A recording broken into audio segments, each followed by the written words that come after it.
In this section, we're going to be talking about web application penetration testing. Before we can start talking about that, we need to understand what is a website. And just like I said before, a website is just an application installed on a computer. That computer probably just has better specs than your computer, but fundamentally it works exactly just like another computer. So it has an operating system, and it also has a number of applications to allow it to act as a web server. So the main two applications that it probably has is a web server and a database. A web server is like Apache, and a database is like MySQL.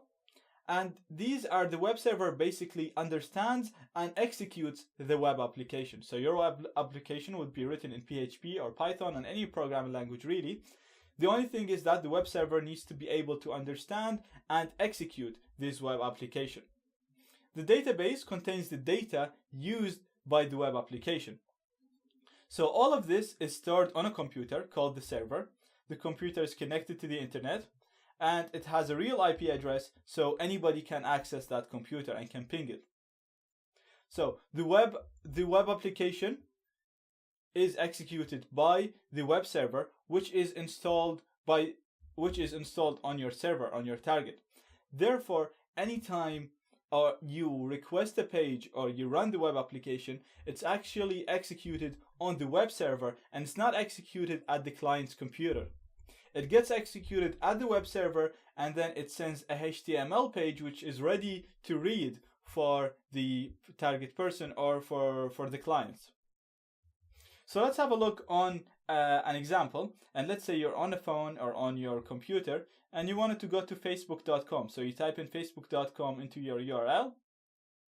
This will be translated using a DNS server to an IP address.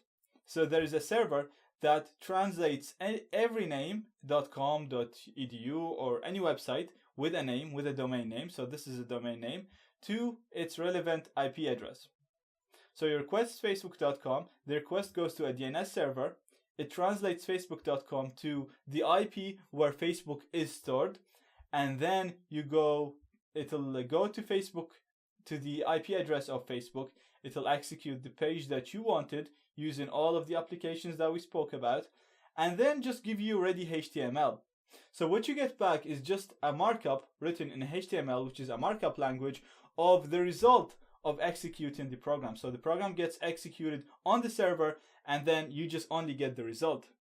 This is very important because in the future, if we wanted to get anything executed on the web server, if we wanted to get a shell, a reverse shell, or a virus executed on the target computer, then we need to send it into a language that the web server understands. So for example, PHP. And once you execute it there, it will be executed on that computer, not on your computer. So regardless of the person that accesses the page, the web shell that you're gonna send, if it's written in PHP in a language that the server understands, is gonna be executed on the server and not on your computer.